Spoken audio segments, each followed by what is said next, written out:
Red flags from the witches in your life. So here are some things on how, one, you can identify a witch in your life. And also just be aware if you're kind of on the fence, like you kind of think this is somebody who may be a witch or not. Kind of identify these and kind of see if they line up with this person. You know, you always want to ask the Holy Spirit to confirm, because you really don't want to interact with anybody who has negative intentions for you or who is trying to do something to harm you or your family. Correct? All right. So one example will be their stories never add up. Never. A lot of times they'll get caught up in their lies, and it's like, okay, well, I remember 2 weeks ago you said this. Now you're adding these extra details that don't line up with the first part that you said. And then when you ask them about it, it's always like some other lie. It's like, okay, well, that's not adding up either. So they don't expect you really to have a lot of common sense to put two and two together. They just kind of expect you to kind of like nod your head and roll with the punches and just, listen to all the stuff that they have that's not true and just entertain their foolishness. Another red flag is you really don't know everything about them. They try to strategically hide details from you, even though they want to know everything about you. They don't want you to know everything about them because they feel like you're going to use it against them like they use it against you. So it's always this kind of cloak and dagger. They only want to give you so much information because they think you're going to use it against them. It's always ambiguous and vague about their past. Number 3, red flag. They never celebrate you while in your presence. Now, they'll go around and make it seem like they love you, this and that, but when somebody's really envious and jealous of you, they're not going to celebrate you in front of you. They're going to stand there and monitor and, see how everybody is responding to you. But they're never just going to come out and just fully embrace you, fully celebrate you. It's always going to be some type of,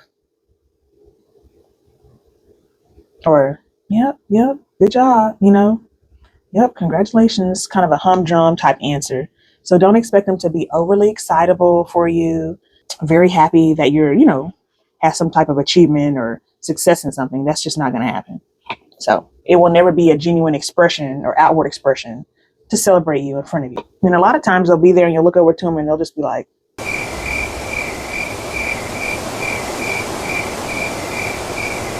they're just shocked that the witchcraft didn't work on you and that you're still being blessed by God and that the Lord is still blessing you despite what they're doing. And they're just kind of bewildered. So they're probably more in a state of bewilderment and shock. And they just can't get over that to where they can at least congratulate you for whatever achievement you just accomplished. So number 4 red flag is they always ask you questions, but they never answer yours. So that goes back to they want to know everything about you. And then when you ask them something specific, I don't recall that. I don't know.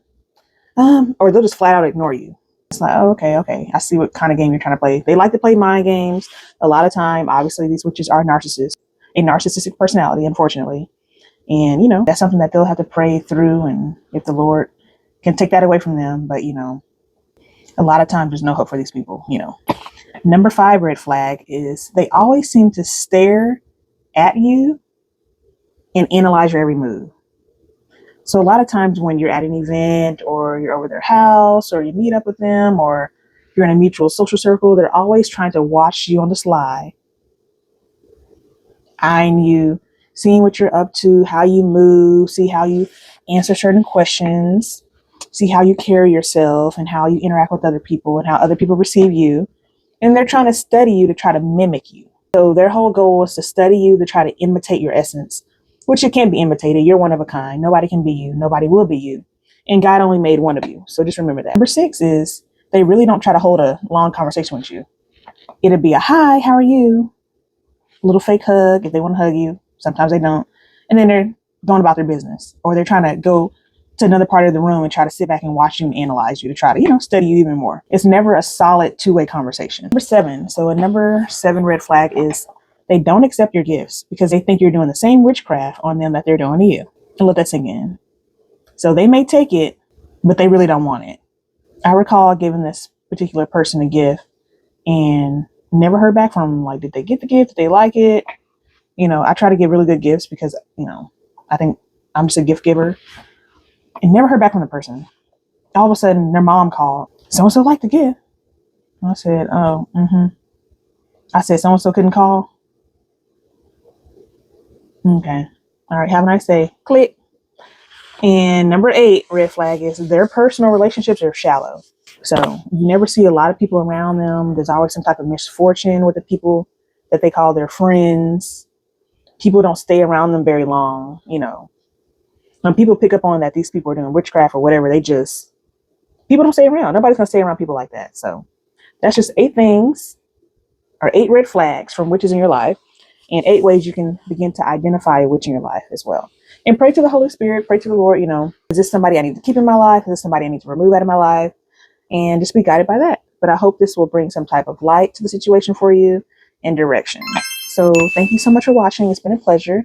Have a blessed day, and I'll see you in the next video. Bye-bye.